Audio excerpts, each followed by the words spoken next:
Hello students. आज से हम स्टार्ट कर रहे हैं नेट की तैयारी इन्वायरमेंटल साइंस में। And as we know there are total 10 units in this subject. आपके पास फर्स्ट सब्जेक्ट है, first unit is fundamentals of environmental science. Next one is environmental chemistry. Then we have environmental biology. Then we have environmental geoscience, energy and environment, environmental pollution and control, solid and hazardous waste management. Then we have environmental different assessments, and then statistical and modelings in how do we model environmental science issues. And then we have contemporary environmental issue. आज हम discuss करेंगे unit 2 को, क्योंकि ये बहुत crucial unit है और समझने के लिए और प्रिपरेशन के लिए। पहले इसका सिलेबस और बुक्स हम डिस्कस करेंगे। इन्वायरमेंटल केमिस्ट्री में बेसिकली ये जो सब्जेक्ट है, ये जो यूनिट है, ये एक तरीके से in this we are going to talk about fundamental of environmental chemistry, atmospheric chemistry, then we have soil chemistry, water chemistry, chemistry of pollutants, then different analytical techniques used in environmental chemistry. थोड़ा सा syllabus को discuss कर लेते।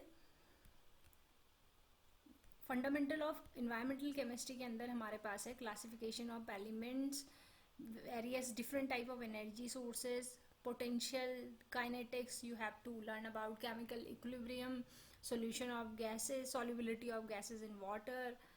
Then in atmospheric chemistry you have to learn about particles, radicals, in the different radicals present in atmosphere. Then we have chemical speciation.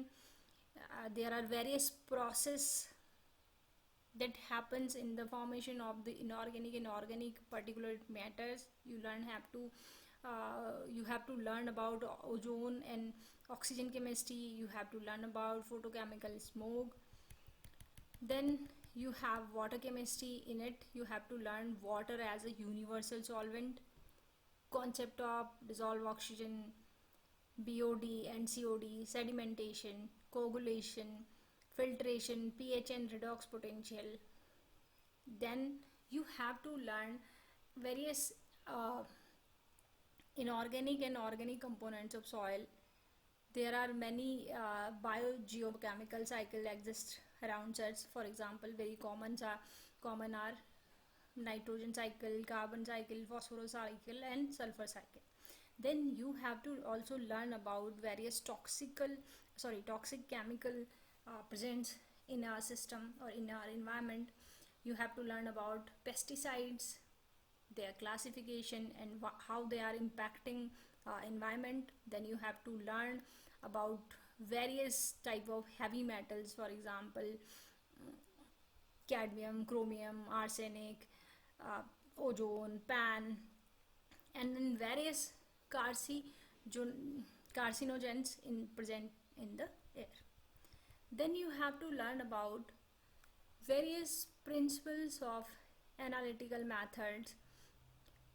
Okay, and there are very many methods under this. For example, you have NMR, FTIR, CGMS, SEM and TEM. ठीक, तो this is very technical subject, and for this you have to learn. There are so many methods you can understand this subject, but अगर मैं books की बात करूँ तो there are 3 top books which are very useful in order to learn environmental chemistry. The very first book जो आपके पास है वो है environmental chemistry by A.K. Dey. ये book चाहे आप नेट की प्रिपरेशन कर रहे हैं, चाहे गेट की प्रिपरेशन कर रहे हैं, या आप मास्टर्स परस्यू कर रहे हैं इन्वायरमेंट साइंस में, तो ये बहुत ही इम्पॉर्टेंट, बहुत ही वैल्यूएबल और यूज़फुल बुक है। इसका सबसे बेस्ट पैटर्न है कि ये थोड़ा सा इंडियन इन्वायरमेंट के कॉन्टेक्स्ट से लिखी गई है, ठीक। And there are very simplified explanation in this book. Next जो बुक है आपके पास, that is environmental chemistry by B.K. Sharma. ये it is a kind of थोड़ा सा उसी का ऑल्टरनेटिव है जो हमने पहले बुक देखी थी इन्वायरमेंटल केमिस्ट्री की बाय A.K. दे से, थोड़ा सा चेंज होती है। ये बेसिक फंडामेंटल्स और बेसिक जो आपके रेडियो एक्टिव मटेरियल्स हैं, केमिस्ट्री है, वो आपको लर्न करने में it is quite useful.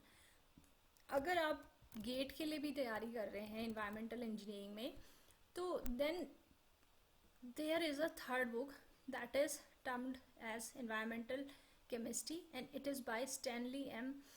Manhan। तो ये जो बुक है ना, ये बहुत एडवांस केमिकल रिएक्शन के लिए अच्छी है। अगर आप अगर आप रिसर्च भी करना चाहते हैं, ठीक है, अगर आप रिसर्च के फील्ड में हैं, because it also covers toxicology, various risk assessments, और किसी भी चीज़ का इंडस्ट्रियल और सस्टेनेबिलिटी का आस्पेक्ट्स क्या क्या होते हैं, तो एक डेप्थ एनालिसिस से बुक है और काफ़ी एडवांस बुक है, ठीक है। और ये इंटरनेशनल लेवल की बुक है और स्टैंडर्ड बुक है केमिस्ट्री की, ठीक। तो अगर आप बहुत बेसिक से पढ़ रहे हैं तो आई विल सजेस्ट कि इन्वायरमेंटल केमिस्ट्री आप A.K. दे को पढ़े।